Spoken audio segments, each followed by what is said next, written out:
భద్రాచలం తెలంగాణ రాష్ట్రంలో భద్రాద్రి కొత్తగూడెం జిల్లాలో ఉన్న ఒక పుణ్యక్షేత్రం. ఇది గోదావరి నది దక్షిణ తీరాన ఉంది. భద్రాచలం మండలానికి ఈ పట్టణమే కేంద్రం. దీనికి మరో పేరు శ్రీరామ దివ్యక్షేత్రం. ఇది పూర్వపు జిల్లా కేంద్రమైన ఖమ్మం పట్టణానికి 105 కిలోమీటర్ల దూరంలో ఉన్న ఈ పట్టణం భక్త రామదాసు నిర్మించిన రామాలయానికి పేరొందింది. జిల్లాలోని పారిశ్రామిక కేంద్రాలైన పాల్వంచ 27 కిలోమీటర్లు, మణుగూరు 35 కిలోమీటర్లు, కొత్తగూడెం 40 కిలోమీటర్ల దూరంలో ఉన్నాయి.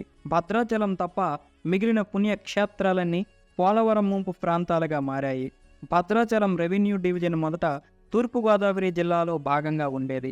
ఆంధ్ర, హైదరాబాద్ రాష్ట్రాలు విలీనమై కొత్తగా ఖమ్మం జిల్లా ఏర్పడిన సమయంలో దీనిని ఖమ్మం జిల్లాలో విలీనం చేయడం జరిగింది. తెలంగాణ ఉద్యమం తీవ్రంగా ఉన్న రోజులలో ఇది వివాదాస్పదం అయ్యింది. భద్రాచలం గ్రామ పంచాయతీ 1962లో మద్రాసు గ్రామ పంచాయతీ చట్టం కింద ఏర్పడింది. తర్వాత 2002 ఏప్రిల్ 8న ఈ పట్టణం పేరు శ్రీరామ దివ్యక్షేత్రం అని మార్చబడింది.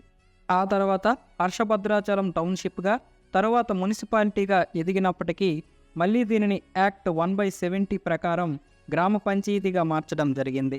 2011 భారత జనాభా లెక్కల ప్రకారం ఈ పట్టణంలో 89,048 మంది ఉన్నట్లు అంచనా.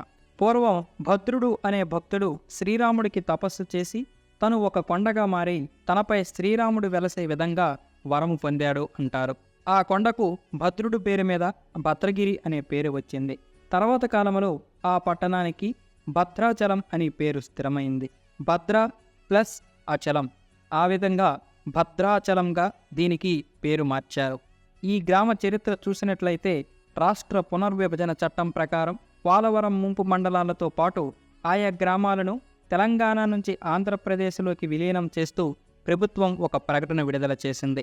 ఖమ్మం జిల్లాలోని పోలవరం ముంపు మండలాలను ఉభయ గోదావరి జిల్లాలోని కలుపుతున్నట్లు ప్రకటించింది.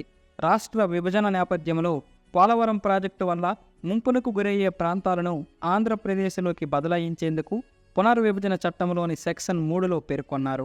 అందుకనుగుణంగా ఖమ్మం జిల్లా పరిధిలోని కుక్కనూరు, వేలేరుపాడు, భద్రాచలం, కోనవరం, చింతూరు, వరరామచంద్రాపురం మండలాలతో పాటు బూర్గుం పహాడ్ మండలంలోని 6 గ్రామాలను ఆంధ్రప్రదేశ్లో విలీనం చేస్తున్నట్లు ప్రకటించారు. ఆంధ్రప్రదేశ్ జిల్లాల ఆవిర్భావ చట్టం ప్రకారం ఆయా గ్రామాలను రాష్ట్రంలో కలుపుకుంటున్నట్లు తగిన ప్రతిపాదనలతో కూడిన ప్రకటనను 2014 మే 29న గెజిట్లో ప్రచురించారు. గోల్కొండ నవాబు అబుల్ హసన్ తానీషా పాలనా కాలంలో భద్రాచల ప్రాంతానికి తహసీల్దారుగా కంచెర్ల గోపన్న ఉండేవాడు.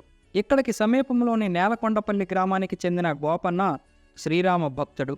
అతను ప్రజల నుండి వసూలు చేసిన 6 లక్షల రూపాయల పన్నును ప్రభుత్వానికి జమ చేయకుండా 1645, 1680 మధ్య కాలంలో భద్రగిరిపై శ్రీరాముడు వెలసిన ప్రదేశమందు ఈ గ్రామాలయాన్ని నిర్మించాడు.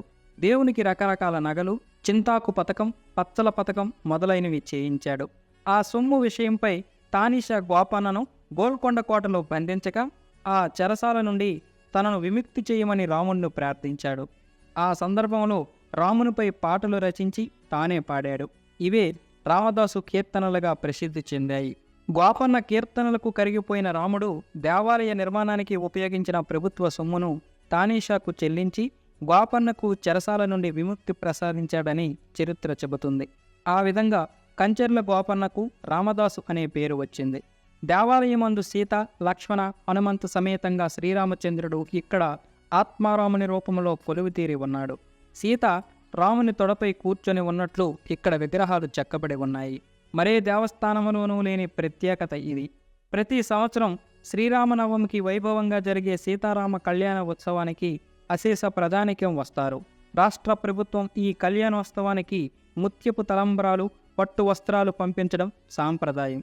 ప్రతి 60 సంవత్సరాలకు ఒకసారి ఇక్కడ శ్రీరామ పట్టాభిషేకం జరుగుతుంది. రామదాసు చేయించిన వివిధ రకాల నగలు దేవస్థానపు ప్రదర్శనశాలలో ప్రదర్శనకు ఉంచారు. భద్రాచలంలోని శ్రీరాముడిని వైకుంఠరాముడు అని అంటారు. ఎందుకంటే ఇక్కడి రాముడు వైకుంఠమునకు వెళ్ళిన తర్వాత మరలా భూమి మీదకి వచ్చి తన భక్తుడైన భద్రుడి కోరిక తీర్చి భద్రపర్వతంపై నిలిచాడు.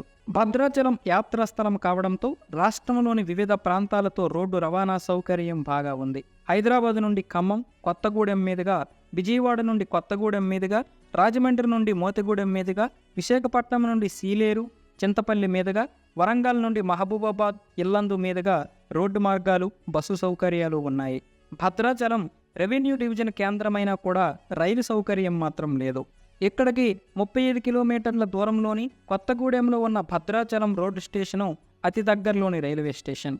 ప్రతిరోజు హైదరాబాద్ నుండి Kollapur express, Manuguru express, Kakatiya passengers ఇక్కడికి వస్తుంటాయి.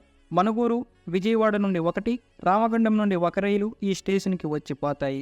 గోదావరి నది పక్కనే భద్రాచలం ఉండడంతో రాజమండ్రి నుండి ప్రతిరోజు లాంచీ ద్వారా కూడా రాకపోకలు సాగుతూ ఉంటాయి. ఈ మార్గంలోనే పాపికొండలు కానవస్తాయి. భద్రాచలం కేంద్రంగా జరిగే విహారయాత్రలో ఈ జలమార్గం ప్రముఖమైనది. వృద్ధులు, వికలాంగులు, నడవలేని వారు భద్రాచలం సీతారామచంద్ర స్వామి వారి ఆలయం చేరడానికి లిఫ్ట్ సౌకర్యం కలదు. దక్షిణం వైపు మెట్ల నుంచి ఈ లిఫ్ట్ ఆలయ గాలి గోపురం ముందుకు చేరుస్తుంది. భద్రాచలం పట్టణం పేరును ప్రభుత్వం 2002లో శ్రీరామ దివ్యక్షేత్రం పట్టణంగా మార్చింది. భద్రాచలం రెవెన్యూ మండల జనాభాలో దాదాపు 3వ వంతు గిరిజనులు ఉంటారు. వ్యవసాయాధారిత ఆర్థిక వ్యవస్థ, పర్యాటకం మరో ప్రధాన ఆర్థిక వనరు. ప్రతి వర్షాకాలంలోనూ గోదావరికి వరదలు వచ్చి భద్రాచలం పట్టణపు పల్లపు ప్రాంతాలు జలమయం కావడం సర్వసాధారణంగా ఉండేది. పట్టణ అభివృద్ధిలో భాగంగా నదికి వరద కట్టను నిర్మించిన తరువాత ఈ బెడద బాగా తగ్గింది. ప్రభుత్వ సమీకృత గిరిజనాభివృద్ధి సంస్థ యొక్క ప్రధాన కార్యాలయం భద్రాచలంలోనే ఉంది. భద్రాచలానికి దగ్గరగా ఉన్న పర్యాటక స్థలాలు కిన్నెరసాని. ఇది భద్రాచలం నుండి 32 కిలోమీటర్ల దూరంలో ఉంది. కిన్నెరసాని నదిపై ఒక డ్యాము, జింకల పార్కు కూడా ఉంది. భద్రాచలం వెళ్తే కంపల్సరిగా చూడాల్సిన ప్రదేశం ఇది. అలాగే పర్ణశాల. భద్రాచలం నుండి 35 కిలోమీటర్ల దూరంలో ఉన్నది ఈ పవిత్రమైన పర్ణశాల. వనవాస సమయంలో శ్రీరాముడు ఇక్కడ ఉన్నాడని, ఇక్కడ నుండి సీతను రావణుడు అపహరించాడని స్థానిక కథనం. అలాగే పాపికొండలు. సుందరమైన గోదావరి నది, కొండలు, ఆహ్లాదమైన వాతావరణము. భద్రాచలం నుండి పడవలో ఇక్కడికి వెళ్ళే సౌకర్యం ఉంది. భద్రాచల పరిసర ప్రాంతాలలో సుందరమైనటువంటి అడవి, జలపాతాలు ఉన్నాయి. భద్రాచలం చుట్టుపక్కల గిరిజన ప్రజలు సంస్కృతి సాంప్రదాయాలు, కట్టు బొట్టు, దింషా నృత్యం, కొమ్ము నృత్యం, జాతరలు, పండగలు జరుపుకుంటారు. భద్రాచలములో శ్రీరామనవమి నాడు సీతారామ కళ్యాణం ఎంతో ఘనంగా జరుపుతారు. సీతారాముల వనవాసం పర్ణశాలలో జరిగింది. శ్రీరామ పాదాలు, సీత నారసీర ఇక్కడ మనం చూడవచ్చు.